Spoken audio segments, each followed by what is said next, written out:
2024 ह्या विधानसभा निवडणुकीच्या प्रचारार्थ आज या ठिकाणी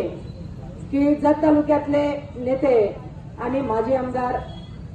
विलासराव जगताप साहेब आणि स्वाभिमानी आघाडीचे आणि तुम्हा आम्हा सर्वांचेच लाडके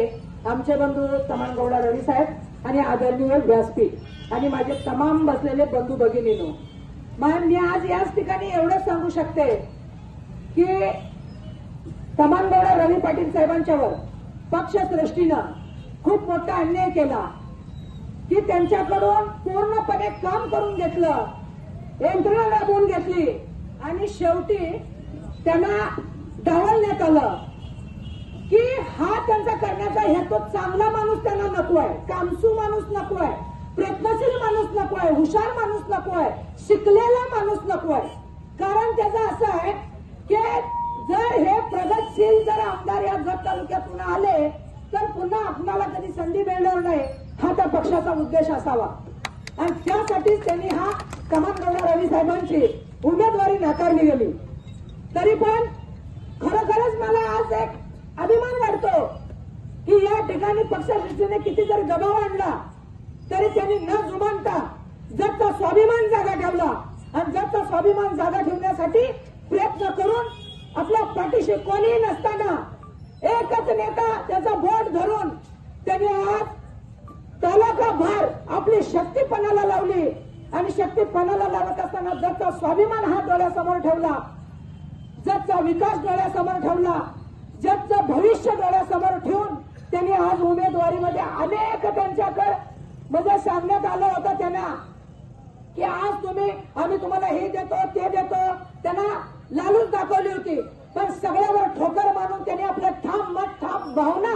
त्यांनी जागृत ठेवली आणि आज तुमच्या तमाम जनतेची सेवा करण्यासाठी आज त्यांनी आपली उमेदवारी ठेवलेली आहे अपक्ष म्हणून. तर मी एकच या जनतेला सांगू शकते की आज जर आपल्यासाठी ठामपणे उभा राहणारा नेता जर आपल्या बरोबर असेल तर तो आज उमेदवार नाही, तर तमाम बसलेली जत तालुक्यातली जनता ही उमेदवार आहे आणि या जनतेनं स्वतःचा स्वाभिमान जपावा एवढीच मी विनंती करते. आणि आज खरोखर सांगायचं म्हणजे प्रत्येक जण सांगतात जतचा विकास, जतचा विकास. प्रत्येक वेळा आज जे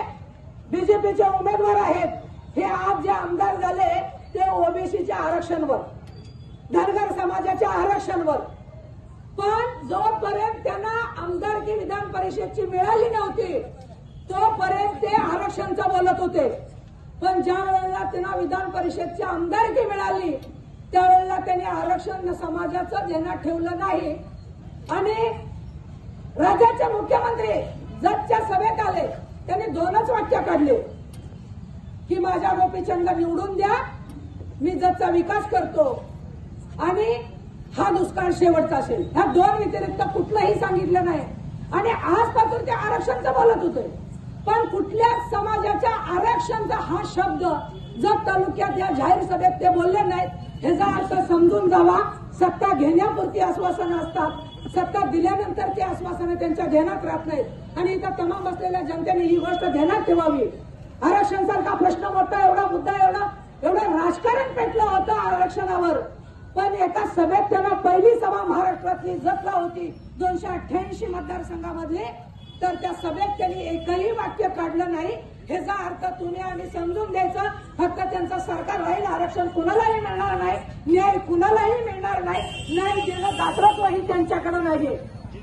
आणि म्हणूनच तुम्ही आम्ही एक लक्षात ठेवायचं, ज्याच्यात दातृत्व आहे, जे दातृत्व करू शकतात, जे मानण्याची त्यांची कॅपॅसिटी आहे त्यांना आता आपण निवडून द्यायचं. आणि खरोखरच मला इथं सांगायला असं वाटतं, हे आजचे जे उमेदवार आहेत हे आजचे दातृत्व नाहीत, हे खानदानी दातृत्व आहे.